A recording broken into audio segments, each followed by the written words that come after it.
Hi, I'm Jeff Gonzalez, president of Trident Concepts, and today I'd like to talk to you about accuracy, precision. Why is accuracy important? Well, if we're in a gunfight, it's very important that I am able to stop that threat. If I'm faced with a deadly force encounter, I need to be able to manage my own safety through the application of precision fire. Now, precision is kind of it's a term that people get a little wrapped around the axle. Oh, I need to be able to shoot shot on top of shot. It's not exactly what I'm talking about. Precision is the ability to put a shot where you want it when you want it, right? So we put a high premium on your accuracy capacity in all of our training classes. And again, the reason behind that is our experience, as well as our staff and the community that I come from, how important that accuracy component is.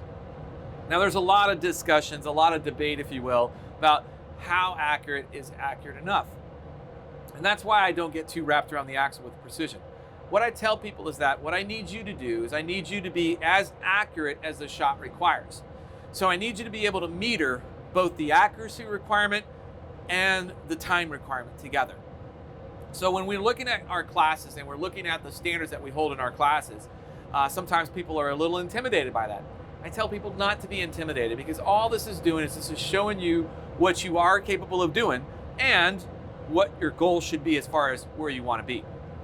Now, one of the other things that I talk about is, why do we put such a high premium on precision and accuracy? Well, again, we talked a little bit about it in other videos, but one of the things that I try to emphasize to people is that right now in this training environment, why is there such a heavy emphasis? Because we understand that under true combat or gunfight conditions, you're not going to be shooting at your best. You're going to see a degradation of your skills. It's just normal. That's human nature.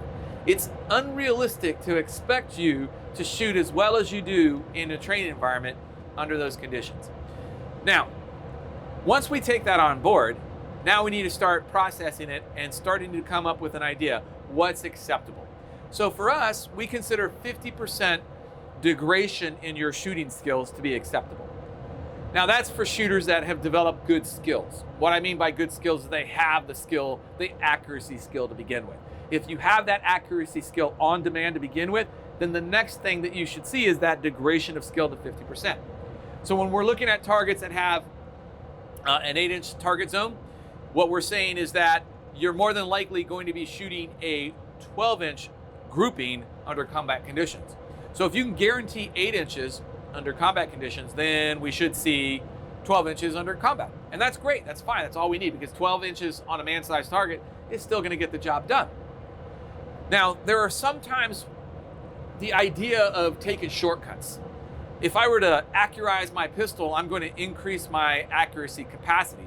Yes, but that's kind of it's not an entirely true statement. If your gun is capable of shooting, and that's the other question, what do I recommend as far as what the gun's accuracy capacity should be? To be honest, 4 inches at 25 yards for a handgun, and 4 inches for a rifle at 100 yards. That's about as much as I can ask for a stock gun out of the box, if you will. And as long as it's capable of doing that, then really what it boils down to is, what are you capable of doing with the gun? And that's where, again, where training and practice comes in. So as long as you're able to maintain that in a training mode, then we'll see that shot group expand up a little bit, and I'm fine with that. I don't really think you have to go down the rabbit hole with accurizing your gun, because now you start to introduce other variables such as reliability and cost. Not sure it's really worth it in the end. So once we have established that 50% rule, then that's what the standards are for. That's why the standards are there in the classes. They're there to keep you honest and to make you do the work, because there's no shortcuts to being accurate. There's really not. You can't really find, life hacks that are going to help you to be more accurate other than putting the work in. So when it comes to shooting and it comes to self-defense scenarios, my recommendation is to maintain a very high standard for accuracy. Yes, speed is important. I need to be fast, but you really can't shoot fast enough to make up a miss. So you really want to be putting heavy emphasis on your accuracy in your training and your practice session.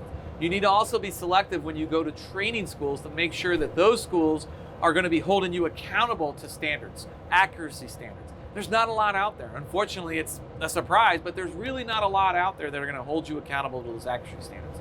So that's a quick down and dirty on why accuracy is important for me, why I believe it should be important to you. All right, questions or comments, please feel free to post them down below. We'd love to hear what you have. Until then, take care and stay safe.